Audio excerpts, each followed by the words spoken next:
Now, why make a video about mental health for composers and musicians? As someone who's been spending a lot of time making music and working from home, spend endless hours in front of the computer making music. I'm actually making a track as we speak right now.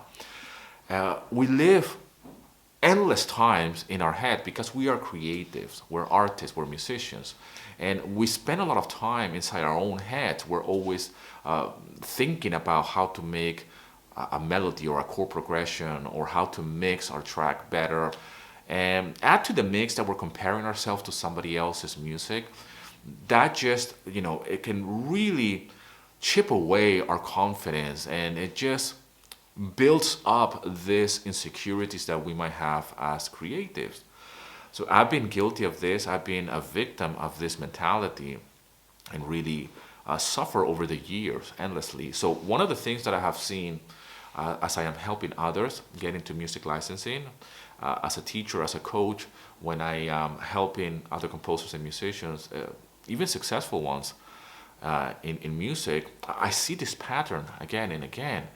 And I ask myself that question: why are we being so hard on ourselves? Why we keep comparing ourselves to somebody else? And why are we struggling with our own mental health? And why are we can't snap out of it? The whole idea of being a torture artist is something that I subscribed to many years ago, and I believe that we need to suffer quite a lot in order to create great music. Or any art for that matter. I don't subscribe to that anymore.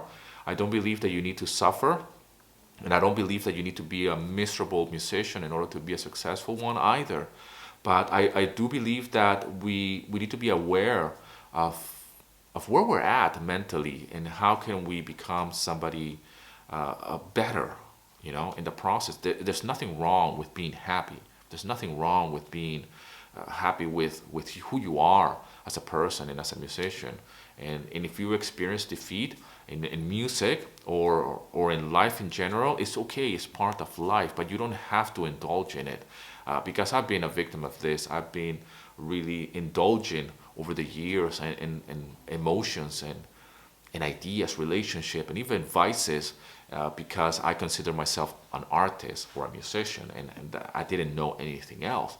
But I want to help you here. If you feel that you're suffering from insecurities, or if you feel that you're suffering from self-doubt, or you're overindulging in any type of negative emotion that is affecting your mental well-being, I want to share with you what I do on a regular basis in order to combat this, right?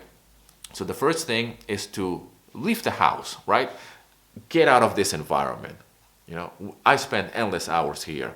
So one of the things that I do every single day is that I go for a walk very early in the mornings. I have implemented an earlier schedule over the last 2 years or so, like waking up at 5 in the morning and really taking more time for myself.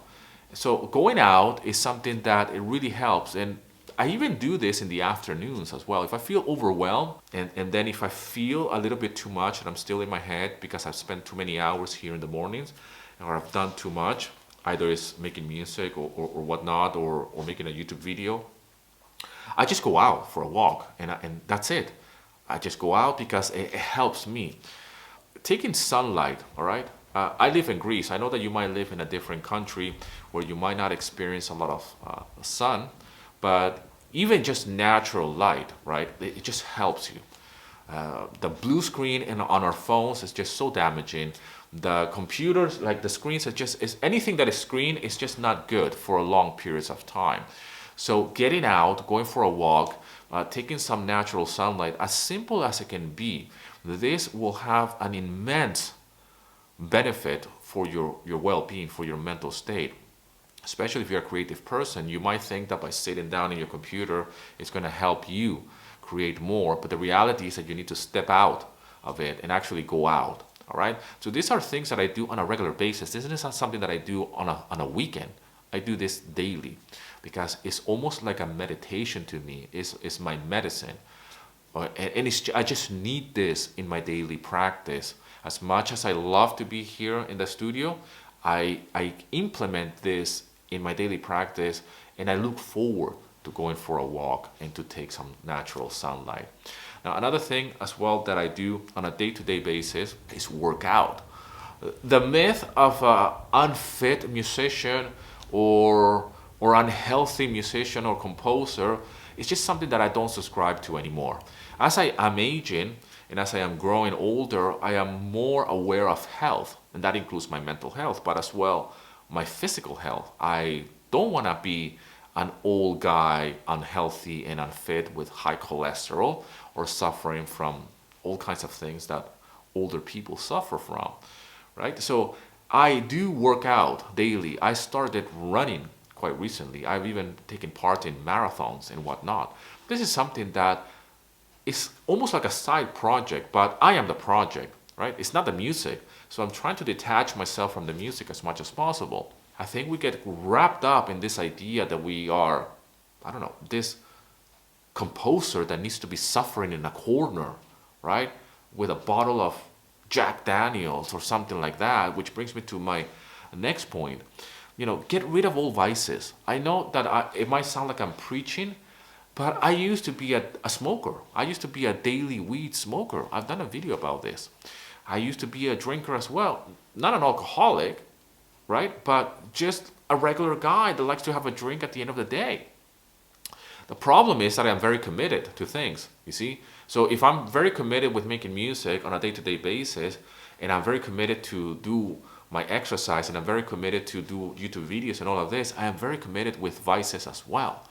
So smoking was something that had to go. And I quit that vice as soon as I started working for myself, making music. And as soon as I started working as a composer and I said, I'm going to become a musician, a composer that works from home, I need to get rid of this vice. And I stopped smoking weed because it was a daily thing. It's not just for the weekends. It was every single day. I said to myself, there's no way I am going to be successful if I'm going to be rolling a spliff and making music on a day-to-day basis, because it's just me with my demons and I can't deal with that. So I decided to give it up. After that, I gave up smoking cigarettes or tobacco like we do here in Europe. Rollies. It's a whole ritual for me to have the paper, the filter, the tobacco, the whole hand thing. It was a ritual. And it's a never-ending thing. So for me, it was consuming myself into that ritual of like, I need to have another cigarette. And when I quit smoking weed, it just went to smoking tobacco on overdrive, and it's just like a coffee and a tobacco. If I want to eat, it's a cigarette or a tobacco before eating and after while doing it. It's just never ending, And then I'm not happy because I can't smoke inside the studio because I have kids now. When I was single without kids, or it was just me and my wife, back then we were not even married, it was okay to be like that, and to pretend to be a little bit more, out there and a little bit stoned, or if I confess, always stoned, really. So I knew that this was something that had to go. And I knew that long term, this was going to affect my mental health. Now, I'm not saying that you have to do exactly what I'm doing here in this video. I'm just saying what has worked for me. Today, I'm very happy and very content with myself in terms of how I deal with certain things when it comes down to music and to my mental health. And remember, music is just something that I do. It's not everything. It's just a way of expression. And I will always be making music regardless of if it's a business or not. I will always be playing the guitar. That's how it started and that's how it will end. It will just be me and my acoustic guitar, right? Or my flamenco guitar, okay? It's just me and an instrument. Everything else is secondary. It doesn't really matter that much. It's just music. I don't take myself that seriously, right? And I don't need to be a torture artist anymore or be stoned every single day in order to be an artist. I could be happy, I could be fit, I could be healthy, and I could be someone that is being successful as well with music by, first of all, not be as well the torture artist and not be the broke artist either, which is one of the things why I do what I do. It's like I want to first debunk this myth of the torture artist and the broke artist that you can't make any money with your music or with your art and not live a creative life either.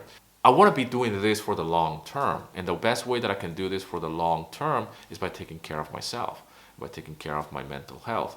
So all of these things that I do, which is going out for walks, and now I'm running, man. I mean, even 2 days ago, I just run 5K. This is unreal for somebody that, first of all, has a dodgy knee. And I have shared this before here on the channel. And I'm doing marathons, and I'm just running 5K before sunrise. You know, I mean, I'm a composer, I'm a musician. I'm not supposed to be running 5K, right? I'm not supposed to be fit. I'm not supposed to be heavily invested in fitness and in health, in nutrition, not smoking, now I'm not drinking. It's almost like 7 months now as I'm recording this video since I had a single drop of alcohol. This is just a lifestyle choice. I'm not saying that this is something that you have to do. This is just something that I'm doing to take care of myself because I want to be making music for the long run. You know, I want to be healthy. I want to be happy. I want to be someone that can face life with all these difficulties and all of these challenges that they're out there, and still be, you know, grounded and not be fooled or tricked by my own mental state. So spending many hours inside the house is something that is not going to help us. Spending too many hours inside our heads thinking about music or the mix or why we got rejected and whatnot can certainly have an effect on our well-being. And like I mentioned, comparing ourselves to others and what others are doing and trying to follow the footsteps of others is one thing, but taking the bits and pieces that are helpful to us is more important than just trying to copy what somebody else is doing if that's not going to serve us. And with that said, I hope this video finds you well. Don't forget to subscribe to my channel, my friend, and I'll see you in another video.